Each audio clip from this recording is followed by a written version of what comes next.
네, 작년에는 비트코인을 두고 5,851만 달러로 갈 것이다. 아니다, 제로로 수렴한 것이다. 라는 논쟁이 일었었는데 이번에는 테슬라의 주가를 두고 5,100달러까지 상승할 것이다. 아니다, 150달러로 폭락할 것이다. 라는 논쟁이 일고 있습니다. 코인개미뿐만 아니라 서학개미들까지 모두 관심을 가질 만한 주제라서 오늘 이 문제 알아보는 시간 마련했습니다. 한국경제신문 한상춘 논설위원 나오셨어요. 어서 오세요. 네, 안녕하십니까. 네, 일단 IMF가 세계 경제 전망 보고서를 발표한 이후에 3대 지수 간에 좀 차별화 양상이 나타나는 것 같습니다. 다우 지수는 상승세 보이고 있는데 나스닥 지수가 좀 낙폭이 깊거든요. 어떻게 네. 보셨나요? 어제도 이제 말씀드렸습니다는 IMF의 전망 보고서 성장률로 보면 아무러지만 우리가 그 경기적인 측면에서는 저점이 언제 통과할 것이냐 하는 측면인데요. 어제 그 경기 민감지가 보통 다우지수에 있지 않습니까? 그래서 어제도 그 다우지수가 올랐습니다는 오늘도 다우지수가 비교적 큰 폭으로 올랐다 이렇게 보시면 되겠습니다. 근데 이제 그동안 3대 지수 간에 서로 이 커플링 현상이 보였었는데요. 오늘은 3대 지수 간에 지금 정 PD께서 보여주십니다는 극명하게 잘 이렇게 차별화되는 양상을 보이는데요. 사실상 상당히 이해되지 못하는 것은 오늘 그 국채금리도 이렇게 안정세를 그렇죠. 보였었거든요. 그럼에도 불구하고 국채금리가 안정세를 보이는 빅테크 업종이 주가로 올라가야 되는데 그래서 커플링 현상이 더 나야 되는데 우리 이제 여기 지금 정 PD께서 보여주시죠. 어제 2.9%까지 올랐던 신전물이 오늘은 크게 이렇게 금리가 떨어지고 채권 가격이 오르는 이런 모습을 보였는데요. 이러면 빅테크 업종이 좀 많이 올라있죠. 네. 그러나 나스닥 지수가 이렇게 많이 떨어지는 데에는 결국 테크래시 문제, 그다음에 출구 전략 문제 이런 것이 작용한 것이 아닌가. 그리고 여기에 우리 신인기 특보님께서도 전해주셨습니다는 넷플릭스의 파동, 넷플릭스 파동 문제가 아마 되는 게 아닌가 생각합니다. 넷플릭스에 대해서 워낙 낙관적이 많았었죠. 네. 그 1분기에도 아마 전망치를 이렇게 보면 가입자 수가 270만 명까지 늘어날 것이다. 이것도 이제 시청자 여러분이 잘 워낙 서학개미분들이 넷플릭스 주식에 대해서 많이 그 뒤늦게까지 그 고집을 하고 일부에서 이렇게 보면은 국내 증권사들이 넷플릭스 주가가 많이 떨어졌기 때문에 네. 체리 피킹 저가 매수 차원에서 넷플릭스 주가를 굉장히 많이 추천을 많이 했거든요. 그런 차원에서 월가 애널리스트들이 270만 명 증가할 것이다 하는 데에서 그래서 실질적으로 보면 20만 명 그 감소한 거로 나왔지 않습니까? 결과적으로 어제 오늘에 걸쳐서 넷플릭스 주가가 이렇게 급락하는 모습을 보였다 이렇게 보겠습니다. 좀 길게 보겠습니다. 이 밈 주식 같은 경우는 굉장히 불안한 주식 아니겠습니까? 가입자 수에 의해서.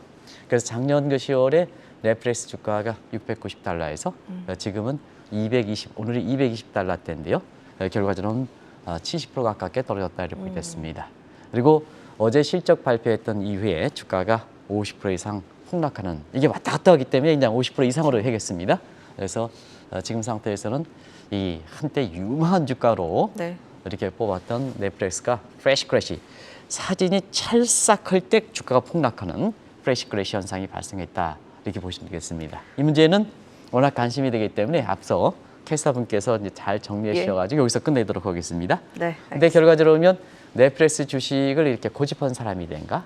그다음에 넷플릭스 주가 저가라 해서 이것이 빅테크 업종을 추천했던 이런 증권사에 이렇게 PB들이 많은데요. 이대로 했다간 투자 손실이 눈덩이처럼 견디지 못할 정도로 지금 눈덩이로 불어나고 있는 것이 지금의 모습이다 이렇게 됐습니다. 네. 그리고 지금 대박론, 쪽박론 이렇게 나눠져서 논쟁이 일었던 게 바로 비트코인이 대표적일 것 같습니다. 뭐 현재 비트코인 가격 논쟁 계속해서 이어지고 있는 상황인데 지금은 약 한 5,100달러 윗선을 좀 움직이고 있더라고요. 어떻게 네. 보시나요? 사실 5,100달러가 아니라 비트코인 가격은 지금 4만 달러 왔다 갔다 하는 거죠. 예. 네, 4만 달러고 다시 한번 그 정 PD께서 보여주시기 바랍니다.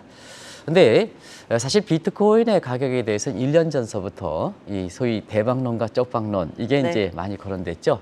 지금은 왜 이 문제를 다시 들고 나오냐면 IMF 총회에서 게르브가라든가 제롬 파월이라든가 그다음에 라가르드가 오늘 미국 시간으로 오늘 3자의 회담을 하는데요. 전 세계적으로 가장 관심이 있습니다. 3대 지구 중앙은행 총재거든요. 네. 여기서 비트코인과 관련해서 센트럴 뱅크 디지털 커런시 이 문제가 거론될 것이다 하는 문제가 거론되면 비트코인 떨어져. 거론되지 않으면 비트코인 회복돼. 이런 소식이기 때문에 코인 개미들이 굉장히 관심이 되고 있다 네. 이렇게 됐습니다. 그런 측면에서 자, 왜 대박론과 쪽박론이냐 하면 사실 캐시우드가 비트코인 가격이 51만 달러, 아까 모두에서 5천 달러로 이렇게 전망했다는 건 잘못된 거고요. 51만 달러가 갈 것이다 이렇게 얘기했습니다. 근데 이제 시티뱅크에서도 31만 달러 갈 것이다 이렇게 얘기했는데요. 다이먼 JP 모건 회장은 someday, sometime 제로다. 어느 날 갑자기 제로로 갈 것이다. 물론 최근에 입장은 좀 다소 변했습니다. 이렇게 해서 이게 자, 캐시우드는 51만 달러. 시청자 여러분, 우리 돈으로 한 5억이 넘습니다. 근데 다이먼 회장은 전부 제로로 갈 것이다. 네. 이건 이제 세계적으로 보면 이 캐시우드, 우리가 이 돈나무 언니를 해서 우리의 그 투자자들이 많이 따랐던 분입니다. 그 다이먼 회장은 사실 JP 모건 세계에서 가장 그 글로벌 인베스트뱅크의 회장이거든요. 이런 사람들이 전망했기 때문에 사실 이게 충격이 이렇게 크는 거거든요. 그런 측면에서 자, 비트코인 가격은 이게 어떤 쪽으로 가냐 했어요. 존 미디언 케인즈가 이건 가치가 없다. 사실 이런 가치가 2,100만 개로 딱 2009년에 사토시가 매장량을 이렇게 제한한 거 이외에는 사실 투자적인 측면에서는 가치가 없는 거죠. 여기 4만 달러로 나오죠. 이렇게 예. 보면 아까 5천 달러가 아니라 4만 달러 이렇게 되고 사실 그 시청자분이 혹해서 지금 4만 달러, 엄청 4만 달러 놀라셨을 쪽으로 것 이렇게 해서 같아요. 엄청 놀라실 거로 생각해서 제가 다시 네. 한번 확인해 드리겠습니다. 그래서 이 밸류가 없을 때는 더 큰 바보가 있으면 이게 이제 가격이 올라가는 거죠. 누가 보더라도 비트코인 저거 저쪽에 있습니다. 빗자 쓰고 저거 제가 보기에도 옛날에 우리나라 이거 뭐 옛날 조선시대의 화폐를 연상시키거든요. 시청자 여러분 어떻습니까? 조선화폐 화폐를 연장돼서 저게 뭐겠냐? 조선시대의 동전이라면 저 화폐 가치는 있습니다.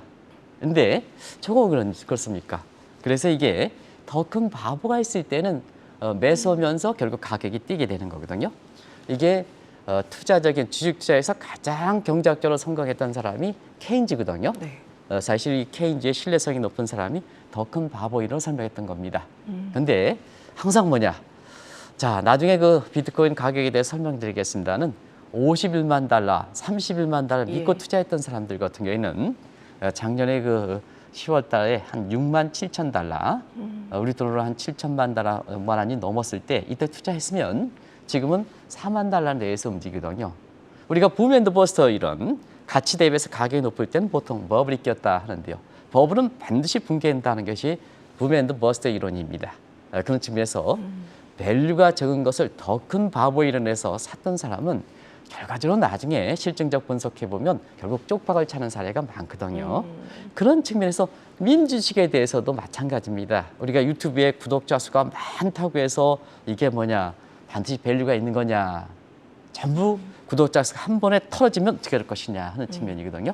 그와 똑같은 민주주식의 특성이 넷플릭스에 나타난 것과 마찬가지로 대박론과 쪽박론은 이미 비트코인에 대해서 나타나고 있다 이렇게 됐습니다.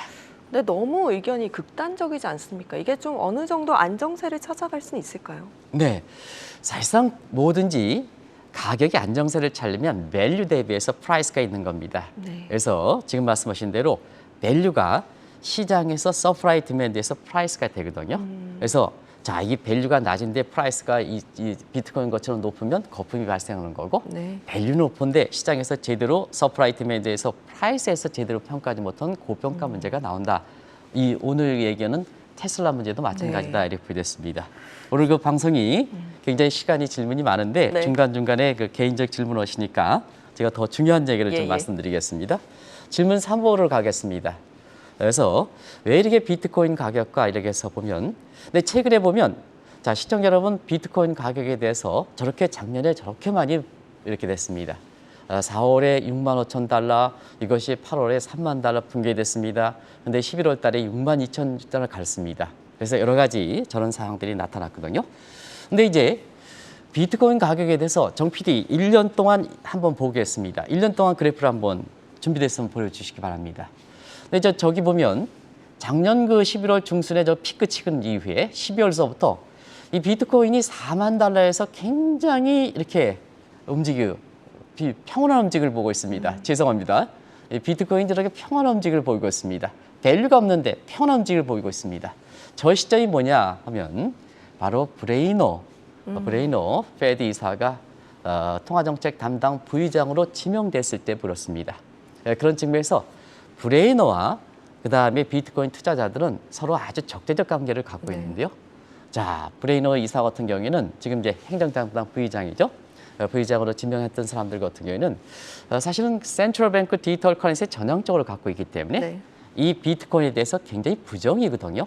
부정이니까 저 비트코인이 브레이너가 지명된 이후에 비트코인 오면 시청자 여러분 아시겠습니다는 2017년 생각하면 홍남기 행정 담당 그 국무총리 조정실장할 때 단장을 했습니다는 그에 보면 비트코인은 튤립 투자 뭐와 마찬가지로 아주 변동성이 크다고 하는데요. 자, 작년 12월에서부터는 4만 달러에서 거의 움직이지 않거든요. 이런 것이 최근에 비트코인의 모습이다 이렇게 됐습니다. 그럼 브레이너드가 어떤 의견이기에 이렇게 4만 달러 선에서 횡보하는 움직임을 보이고 있는 걸까요? 네, 공식적으로 보면 페드가 아무래도 이제 비트코인은 결제 통화 아닙니까? 프로그램 결제 통화이기 때문에 통화에 대해서 사실 그 법정 통화에 대해서 이렇게 공식적인 의견을 갖고 있는 페드가 어떤 입장이냐? 근데 페드도 통화 정책의 공식적 여기는 파월 의장보다도 브레이너 이사이기 때문에 그렇습니다. 이런 것을 좀 잘 염두에 줄 필요가 있다. 그러면 자, 원투펀치에 해당되는 파월과 브레이너가 어떤 입장을 갖고 있느냐 하는 것을 보면 일단 파월과 브레이너는 센트럴 뱅크 디지털 커런시, 즉 디지털 달러의 입장에 대해서 공식적이죠. 공식적으로 도입하겠다. 그리고 상원 중앙에서도 빠르면 작년 9월 말까지도 디지털 통화 관련해서 보고서를 도입하겠다 하는데 지금 상태에서 자꾸 이제 지연되는 문제가 발생하고 있는데요. 결과적으로 보면 자, 지연된다 하더라도 페드의 공식적인 센트럴 뱅크 디지털 커런시에 대해서 입장을 책임을 갖고 있는 브레이너 의사가 사실 이것을 도입하겠다는 입장을 취하다 보니까 결과적으로 비트코인이 저렇게 저울질하면서 4만 달러에 이렇게 선에서 움직이지 못하는 추세가 4개월 이상 지속되고 있다 이렇게 보겠습니다. 그러면 지금 비트코인을 비롯한 가상화폐에 대한 의견이 계속해서 엇갈리고 있잖아요. 지금 현 상황도 한번 정리해봐야 할 것 같습니다. 네, 국가별로 정리할 필요가 있고 그다음에 오늘 그 세계 3대 중앙은행 총재들이 지금 모이게 되는데요. 그분들이 결국 주도를 하는데요. 그런 분들의 견해를 이렇게 정리해드리도록 하겠습니다. 네. 비트코인 문제에 대해서 뭐 시청자 여러분 아시겠습니다는 사회주가들은 전부 부정하죠. 사회주가들은 전부 부정해서 중국과 친중국가들은 대부분 비트코인을 사실 부인하고 있다 이렇게 보겠습니다. 반면에 미국과 친미국가들은 부분적으로 인정하는 추세다. 공식적으로 인정하지 않고 있습니다. 공식적으로 인정하려면 레귤 텐더 문제에 대해서 입장, 센트럴 뱅크 디지털 커런시의 입장이 정리돼야 되거든요. 그런 측면에서 부분적으로 인정하는 추세다 이렇게 보겠습니다. 그러면 국가와 마찬가지로 자, 세계 책임자들, 통화 정책의 책임자들을 한번 보겠습니다. 게르버가 에버는 동유럽 출신입니다. 네. 지금 IMF 연차 총회를 이끌고 있습니다는 아직까지 공식 입장을 내놓지 않고 있습니다. 동유럽 사람들이 제가 과거에 루마니아의 그 대우그룹 조선 인수라든가 그다음에 우크라이나의 대우로를 깔 때 이런 사람들을 같이 직접 해서 만나보면 그렇게 굉장히 신중한 입장을 견지하고 있습니다. 그래서 그런지 게르버 같은 경우는 사실 그 센트럴 뱅크 디지털 커런시 세계 중앙은행 격에서 아직 공식적 입장을 내놓지 못하고 있다 이렇게 보겠습니다. 파월 연준 의장은 법률가입니다. 그래서 이런 그 통화에 대해서 그렇게 많은 결의를 갖고 있을까 하는 측면은 그동안 이렇게 말이 오락가락했기 때문에 비트코인에서 오락가락, 센트럴 뱅크에서 오락가락하기 때문에 사실 브레이너 이사가 더 이렇게 시장의 믿음을 갖고 있는 거거든요. 그리고 라가르드 총재도 사실 비트코인에 대해서 부분 부정하다가 최근은 부분 인정으로 그러면 50%에서 어떻게 인정할 것이냐 하는 측면에서는 50% 이상이냐 아니냐 30% 정도뿐이 인정하지 못하고 있는 체제다 이렇게 이제 보시면 되겠습니다. 그러면 이제 다른 분의 얘기를 한번 보겠습니다. 네. 립 서비스를 많이 하는 루비니 교수는 부정, 이거 완전히 부정입니다. 있어서는 안 된다. 그러면 시청자 여러분 투자의 구류적인 측면에서 보면 자 워렌 버핏은 어떠냐? 어제 부정. 그리고 그 밑에 멍거도 부의장도 부정 이런 입장이거든요. 근데 오늘 뭐 이렇게 바이든 정부에서 신인규 특파원께서도 일론 머스크의 회장이 불편하다 이렇게 이제 얘기를 하시는데요. 우리 그 문제 계속해서 말씀드렸죠. 근데 머스크가 월가 신뢰는 못 얻는 것 같습니다. 오락가락해요. 비트코인에 대해서. 이 도의적 측으로 보면 비트코인을 먼저 사라 그랬다가 자기는 먼저 사놓고 투자를 사놓다가 실적 쫙 해놓고 작년에 1, 4분기에 팔하고 이게 도의적으로 굉장히 문제가 있는 거죠. 그래서 이 사람이 비트코인에 대해서 오락가락했을 뿐만 아니라 너무 신뢰를 잃었기 때문에 월가에서 보면 비트코인 얘기할 때 일론 머스크 회장을 단골 메뉴로 얘기하고 있습니다는 사실 시장의 신뢰는 잃어버린 단계다 이렇게 보이 됐습니다.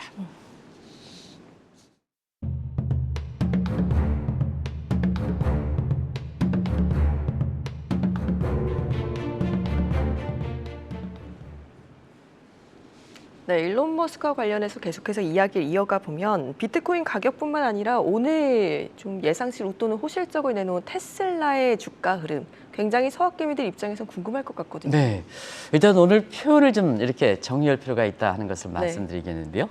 시간화에서 1, 4분기 실적이 매출액이 굉장히 증가해 가지고요. 사실 그 주가가 지금 시간에는 한 3%, 4% 올랐을 겁니다. 근데 이걸 급등했다 이런 표현을 쓰는데요. 사실은 시간 장중 내내에서는 5% 정도 떨어졌다 이렇게 보여졌습니다. 그래서 우리가 테슬라에 대해서 굉장히 이렇게 서학개미들이 민감한 점을 감안해 볼 때 시간에서 3%, 4%가 아주 급등했다 이런 표현을 쓰면 잘못된다. 장내 시장에서는 5% 정도 떨어졌다. 그럼 5% 정도쯤은 폭락한 거냐 이렇게 얘기할 수가 있거든요. 일단 시간상으로 보면 지금 시간 시장에서 5% 정도 떨어졌죠. 나스닥이 1% 정도 떨어졌는데 5배 정도 이렇게 떨어졌다 이렇게 보여졌습니다. 그런 점에서 시간에서 한 3%, 2% 떨어진 2% 올라간 거에서 급등하는 문제에 대해서는 좀 정리하는데요. 왜 이 얘기를 강조하느냐 하면 테슬라 주가에 대해서 그동안 일론 머스크가 많은 노력을 했죠. 그 문제는 지난달 말에 주식 분할 통해 가지고 주가 띄우기에 나섰습니다. 근데 이 방송을 통해서는 저가 추천하고 2년 전에 주식 분할에 성공했기 때문에 무슨 뭐 3천슬라 주장하는 사람, 1,000슬라 주장하는 사람이 이 주식을 매입을 추천했습니다는 그렇진 않습니다. 2년 전과 다릅니다. 상당히 부진하고요. 그다음에 트위터와 적대적 M&A를 통해서 사실 이렇게 주가를 끌어올리기 위해서 노력하는데 M&A가 호재이긴 하지만 적대적 M&A는 남을 해코지하면 그 주가는 안 좋다. 보는 눈이 안 좋다. 얼만큼 오늘 신인기 특파원께서도 얘기했습니까? 월가에서 보는 시기는 안 좋다. 특히 바이든 정부와 싸우는 문제가 굉장히 크다 하는 것을 말씀을 드리고요.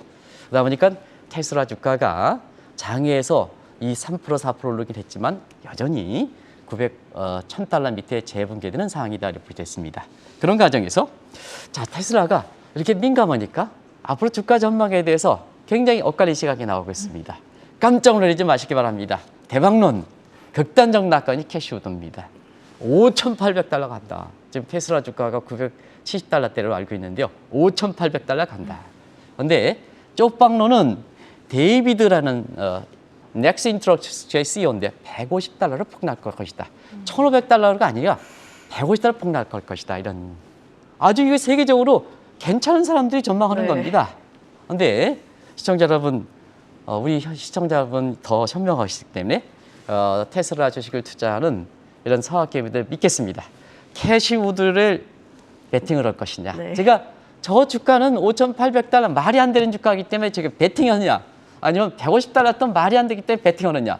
시청자 여러분 어디에 베팅하시겠습니까?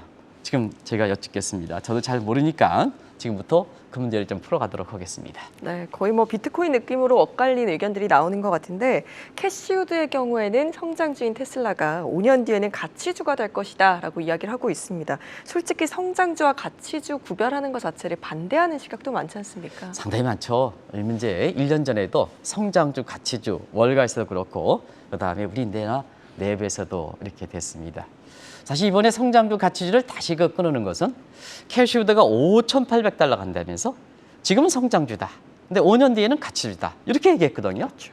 지금 이게 엊그제 어젠가 얘기했던 시점입니다. 그러다 보니까 월가에서 보면 1년 전에 성장주냐 가치주냐 이 논쟁이 재현되는 거죠. 그런 과정에서 1년 전에 성장주와 가치주의 교훈을 한번 보겠습니다.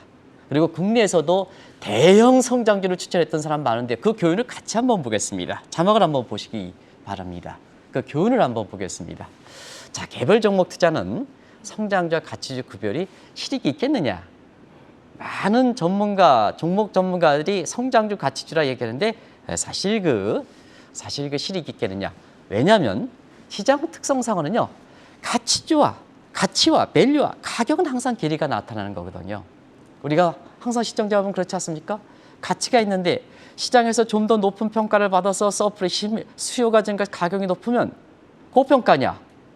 근데 다음 날은 또 부정적 편향에서 주가가 떨어졌다. 밸류는 그대로 있는데 저평가냐? 이거 어떻게 생각하십니까? 그래서 시장 특성상 가치와 가격은 이렇게 괴리가 나는 것이 시장의 특성이거든요. 어떻게 가치대로 가격이 딱 해서 적정 주가대로 다 가는데 누가 투자하겠습니까? 괴리가 발생하기 때문에 투자하는 거 아니겠습니까? 그리고 기업은 뭐냐? 성장주, 가치주 5년 뒤에 가치주가 됩니까? 저 캐시우드대로. 자, 그러면 예를 들어서 현대자동차가 40년입니다. 그러면 40년 됐다고 기업 가치를 창출하기 위해서 노력하지 않습니까? 자, 정의선 회장께서 있잖아요. 미국에서 창조해서 가치를 추가적으로 창출하는데 굉장해서 뉴스크래든가 이런 데서 굉장히 이렇게 아주 이렇게 상을 받으시고 그랬거든요. 그럼 이걸 어떻게 할 것이냐 하는 측면이거든요. 그래서 기업은 역사와 관계없이 지속 가능한 성장을 하려면 가치를 계속해서 창출하는 겁니다. 기업 스타트업은 이것이 성장주고 다른 쪽은 가치다 이렇게 구별하는 것은 아닙니다. 그게 이제 대표적으로 하워드 막스가 얘기했던 성장주와 가치주는 구별이 없다. 그리고 국내에서도 지금 짧은 시간에 세계적으로 탑 기어라든가 이렇게 해서 아주 증권사 세계적인 이렇게 그 증권사를 읽었던 그 회장께서도 창립 회장께서도 그것도 가치주와 성장주의 구별은 의미가 없다 이렇게 얘기를 하는 상태거든요. 그런 것이 이렇게 이번에 테슬라를 계기로 해서 다시 한번 얘기 나오고 있다. 캐시우드의 얘기를 해서 다시 한번 얘기 나오고 있다 이렇게 볼 수 있습니다. 그러면 오늘 살펴본 비트코인, 넷플릭스, 테슬라까지 이렇게 대박론과 쪽박론 어떻게 네네. 나눠봐야 할까요? 사실상 그 작년에도 1년 전에도 국내에서 보면 성장주 가치주 하면서 대형주 추천했던 사람이 많죠. 그래서 그때 당시에 한번 기억을 보면 대형 성장주 추천한 사람 저도 명확하게 이렇게 그분들을 알고 있습니다는 방송에서 그분들의 이렇게 저걸 위해서 제가 익명으로 처리하도록 하겠습니다. 그때 한번 구별을 보면 사실 그 10만 전자, 11만 전자, 무슨 대형주 추천 이렇게 하는데 지금 상태에서 삼성전자가 6만 원 전으로 떨어졌지 않습니까? 그래서 그런 것을 믿고 굉장히 큰 손실을 기록했다 이렇게 보겠습니다. 결과적으로 보면 이런 극단론과 극단적인 낙관론과 극단적인 비관론이 나올 때는 사실 그것도 캐시우드와 데이비드 같은 그다음에 테슬라 같은 경우에도 캐시우드와 다른 이런 비트코인도 마찬가지고요. 이런 쪽에서 보면 이런 극단적인 시각과 극단적인 낙관론과 비관론을 낼 때는 항상 강조하는 것이 균형의 미학이다 이렇게 보겠습니다. 투자자든 어느 한편으로 극단적 시각에 쫓아가면 안 된다 이렇게 보겠습니다. 그래서 균형의 미학적인 시각에서 잠시 좀 작년에도 이 얘기를 그대로 말씀드렸는데 이렇게 투자하셨다면 이렇게 사실 지금의 그 장세에서 어떻게 됐을까 하는 측면에서는 굉장히 아마 베스트 솔루션이 나왔을 겁니다. 그걸 보면 배당, 리치 30% 현금 보유, 그다음에 보다 긴 안목에서 글로벌 테마 ETF. 이 테마 ETF를 추천하더라도 그때그때 시각에 따라서 좀 변동을 줘야 되는 겁니다. 그게 포트폴리오죠. 네. 그래서 글로벌 테마 ETF 이렇게 돼서 환차익과 함께 사실 그 수익이 많이 나는 상태고요. 국가별로도 어제 인도에 대해서 개별적인 GBK 종목이 하반기에 열린다 이렇게 말씀드렸는데요. 사실 그 이전서부터 인도 관련해서는 적립펀드를 많이 추천했고 베트남 관련해서 적립펀드를 추천했거든요. 이런 매트릭스 했으면 아마 이와 같은 이런 장세에서 잘 버틸 수가 있었다는 것을 좀 말씀드리고요. 시청자분의 궁금한 사항을 좀 잠시 말씀드리겠습니다. 지난번에 그 브라질과 관련된 이렇게 투자를 얘기하는 과정에서 브라질 국채 투자에 대해서 좀 다소 그 설명이 무협했던 것 같습니다. 결론만 뵙겠습니다. 기존에 갖고 있으신 분은 유지하십사. 이렇게 10월에 그 룰라 대통령 이렇게 해서 이제 나오실 가능성이 있기 때문에. 근데 지금 환율도 좀 많이 올랐어요. 또 200원대에서 지금 267원대 원 헤아라가 올랐으니까 환차익도 많이 이렇게 복구가 된 상태입니다. 이게 환차익 난 게 아니라 이전에 많이 떨어졌으니까 복구가 된 상태이기 때문에 기존에 투자하는 사람은 그대로 유지하십사. 근데 신규 투자하는 사람은 다른 투자도 유망한 거기 때문에 다른 투자와 비교해서는 브라질 국채 투자 추가 들어가는 것은 유망할 수 있겠습니다는 네. 다른 국채 투자에 비해서는 위험성이 많습니다. 그게 출구 전략 때문에 금리가 올라와서 채권 가격이 떨어질 가능성이기 때문에 신규 투자는 좀 신중을 기해 줍시다. 이렇게 정리해드리겠습니다. 네, 오늘 서학개미와 코인개미들이 관심을 가지고 있는 테슬라 또 비트코인의 대박론과 쪽박론에 대해서 이야기 나눠보고 앞으로 어떻게 투자를 해야 할까까지 짚어봤습니다. 한국경제신문 한상준 논설위원이셨습니다. 고맙습니다. 네, 고맙습니다.